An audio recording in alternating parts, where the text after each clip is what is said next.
నిర్మల్ జిల్లాలో అన్న చేసిన పని చూస్తే మీరు పరిశాన్ అవుతారు కావచ్చు. ఆయన చేసిన ఇకమందికి ఇట్లా తెలిస్తే మీరు షాక్ అయ్యి షేక్ అవుతారు కావచ్చు.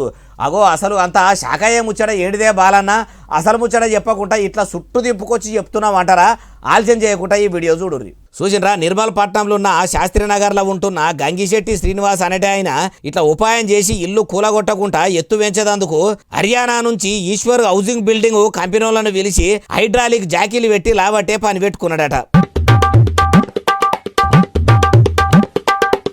శ్రీనివాస్ సార్ ఇల్లును జాకీలతో లాబట్టి ఇల్లు పనులు చేస్తుంటే చుట్టుముట్టు ఉన్నోళ్ళు కూడా చాలా మందే పోయి చూసి వస్తుర్రట.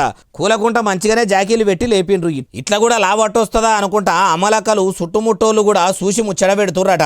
అటు శ్రీనివాస్ సార్ కూడా మరి ఇల్లు ఎందుకు లేపి కింద బేస్మెంట్ పెడుతుండు అంటే చెప్తుండి నుండ్రి. పేరు గంగిశెట్టి శ్రీనివాస్, నిర్మల్ జిల్లా శాస్త్రీనగర్.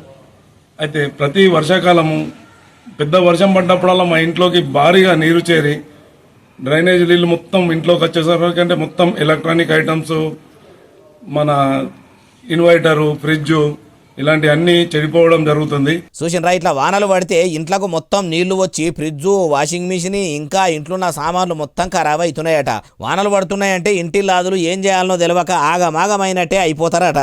వానలు పడితే ఈ గోస మాకు ఉండొద్దని ఆలోచన చేసి అందుకే హర్యానా రాష్ట్రంలో ఉన్న ఈశ్వర్ హౌసింగ్ లిఫ్టింగ్ కంపెనీల గురించి తెలిసి వాళ్ళను పిలిపించి పనులు అప్పచెప్పిండట.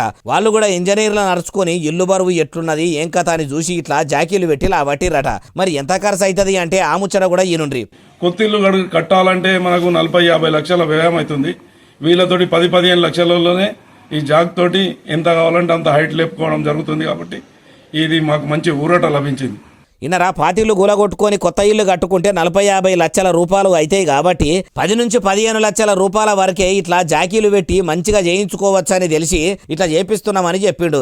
కానీ చూసినరా, ఉపాయం ఉన్నోడు ఉపాసం ఉండడు అన్నట్టు ఇట్లా తెలివితోని పనులు చేయించుకుంటే మంచిగుంటది అంటున్నారు ఈ ముచ్చటిన్నోళ్ళు.